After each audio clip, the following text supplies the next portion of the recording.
ദൈവത്തിന് മഹത്വം. നിങ്ങൾക്കെൻ്റെ സ്നേഹം വന്നാലും ഇത് ഇന്ന് അവൻ്റെ ശബ്ദം. യേശാവിനെ പോലെ അഭക്തൻ ആകാതിരിക്കുക. എബ്രായർ 12:16. ആരും ദുർനടപ്പുകാരനോ ഒരു ഊണിന് ഏഷ്ടാവകാശം വിട്ടുകളഞ്ഞ യേശാവിനെ പോലെ അഭക്തനോ ആയി തീരുകയും ചെയ്യാതിരിപ്പാൻ കരുതിക്കൊള്ളുവിൻ. 16-ാം വാക്യം അടങ്ങുന്ന ഖണ്ഡികയിൽ ആത്മീയ വൈറസിനെതിരെ അതിനെ തടയുവാനുള്ള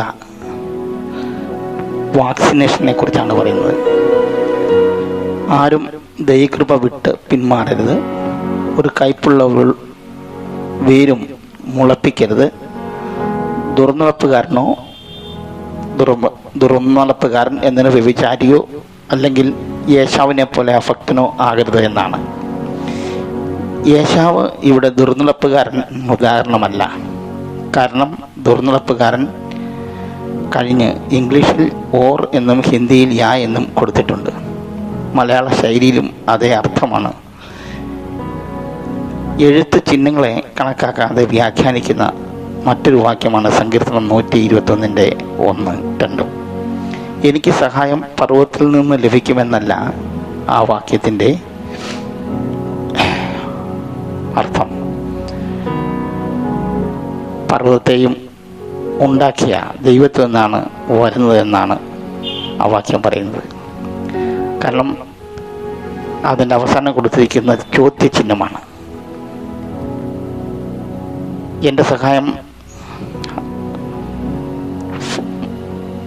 പർവ്വതത്തിൽ നിന്നാണോ എന്ന് ചോദിച്ചുകൊണ്ടാണ് തുടങ്ങുന്നത്. യേശാവിൻ്റെ ദുർനടപ്പല്ല.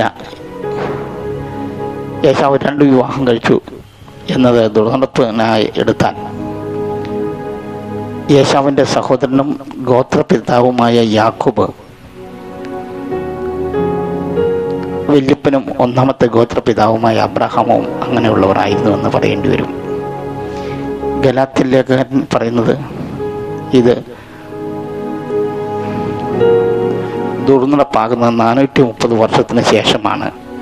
ഗലാത്യർ 3:17. യേശാവിനോട് ചേർത്ത് പറഞ്ഞിരിക്കുന്ന വിശേഷണം അഭക്തിയാണ്. ജ്യേഷ്ഠാവകാശത്തിൻ്റെ പദവി അബ്രഹാം വിശ്വാസത്താൽ ദൈവത്തിൽ നിന്ന് പ്രാപിച്ചതാണ്. ഇസ്ഹാക്കിലേക്കുള്ള വിശ്വാസത്താൽ അത് കൈമാറി. യേശാവ് വിശ്വാസത്താൽ അല്ലെങ്കിൽ അവിശ്വാസത്താൽ അല്ലെങ്കിൽ അഭക്തിയാൽ അത് വെറും നിസാരമാക്കി. കേവലം ഒരു നേരത്തെ ഭക്ഷണത്തിന് ഒരു 10 വർഷത്തെയോ ഒരു വർഷത്തെയോ പോലും ഭക്ഷണമായിരുന്നെങ്കിൽ, വേണ്ട ഒരു ദിവസത്തെ ആഹാരമായിരുന്നെങ്കിൽ അല്പമെങ്കിലും വില കൽപ്പിച്ചു എന്ന് നമുക്ക് ചിന്തിക്കാമായിരുന്നു. ഇത് കേവലം ഒരൊറ്റ നേരത്തെ ഭക്ഷണം. നിത്യമായി തട്ടിച്ചു നോക്കുമ്പോൾ നമ്മുടെ ഇഹലോക ജീവിതം ഒരു നേരത്തെ സമയം മാത്രമാണ്. ലോകജീവിതം ഒരു നേരത്തെ സമയം മാത്രമായിരിക്കെ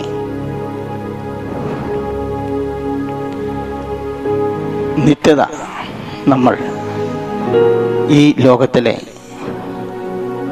നിസ്സാര സമയത്തെ ജീവിതത്തിന് വേണ്ടി, അതായത് ദൈവത്തിൻ്റെ സന്നിധിയിൽ ഒരു വർഷം 1000 ദിവസം പോലെയാണ്.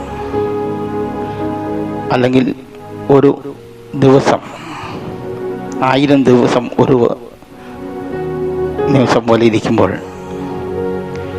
നിസ്സാരമായ അല്പസമയത്തേക്കുള്ള നമ്മളുടെ ഈ ജീവിതത്തിന് വേണ്ടി നിത്യത നമ്മൾ നഷ്ടമാക്കരുത്. ദൈവം നമ്മളെ അധികമായി സഹായിക്കട്ടെ.